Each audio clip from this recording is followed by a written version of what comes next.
আপনাদের সকলকে স্বাগত। সঙ্গে রয়েছি আমি অমৃতা। ইয়ার এন্ডিং মানে পার্টি মুড।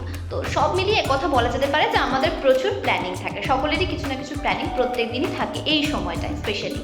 তো ওয়েদার তো জানাটা খুব প্রয়োজন, তাই ওয়েদার আপডেট দেবো। ওয়েদার কী বলছে না, এই যে শীতের লম্বা স্পেলটা আমরা খেয়াল করলাম, এটা কিন্তু আর থাকবে না বলতে একটা ঘাটতি থাকবে।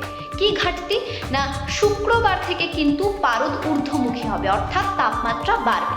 শীতের স্পেল আর ফিরে পাবো না তেমনটা কিন্তু নয়, কিন্তু শীতের যে একটা লম্বা স্পেল আমরা খেয়াল করছিলাম বা সেটা যে বজায় ছিল, সেখানে একটা ছোট্ট বাধাও ঠিক বলা যায় না, একটা ঘাটতি। এবং শুক্রবার এবং শনিবার কিন্তু তাপমাত্রা বাড়বে। সব মিলিয়ে বড়দিনের আগেই কিন্তু পারদ ঊর্ধ্বমুখী হবে। এবং কলকাতা সহ দক্ষিণবঙ্গের কথা বললাম যে 13 ডিগ্রির ঘরে যখন শীতের লম্বা কলকাতা সহ দক্ষিণবঙ্গের কথা আমি বললাম, আমরা দেখেছি কলকাতার তাপমাত্রা 13 ডিগ্রির ঘরেও চলে গেছিল। এবার কিন্তু সেটা 15 হবে, আজকেই যেমন 15 ডিগ্রি সেলসিয়াস। তো সব মিলিয়ে জেলা সেখানেও পারদ কিছুটা ঊর্ধ্বমুখী হবে, কারণ কলকাতা সহ দক্ষিণবঙ্গে পারদ যতটা ঊর্ধ্বমুখী হবে ততটা না হলেও কিছুটা তো প্রভাব পড়বেই। আর মধ্য ভারত, উত্তর পশ্চিম ভারতের শীতের প্রকোপ একটু কমবে। গোটা রাজ্য জুড়ে এই যে শীতের আবহ, শীতের স্পেল, সেখানেই বলা যেতে পারে যে বড়দিনের আগে একটু ঘাটতি বা পারদ ওঠানামা করবে।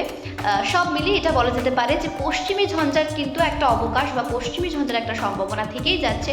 সেই কারণে কিন্তু এই তাপমাত্রা বাড়ার সম্ভাবনার কথা বলছে হাওয়া অফিস। আরও একটা বিষয় যে জেলায় আজকে যেমন জেলাতেও কিন্তু আমরা শীতের সেই চেনা ছবি দেখতে পাচ্ছি, সেই হাড় কাঁপানি ঠান্ডা। আর ভোরে তো সেই আমেজটা আরও বেশি থাকে, কিন্তু বেলা গড়ার সঙ্গেও কিন্তু কিছুটা আবহাওয়ার বদল হচ্ছে। কোথাও যেমন শীতের আমেজটা কমছে, কোথাও যেমন সন্ধে হলেই আবার হাড় কাঁপানি ঠান্ডা।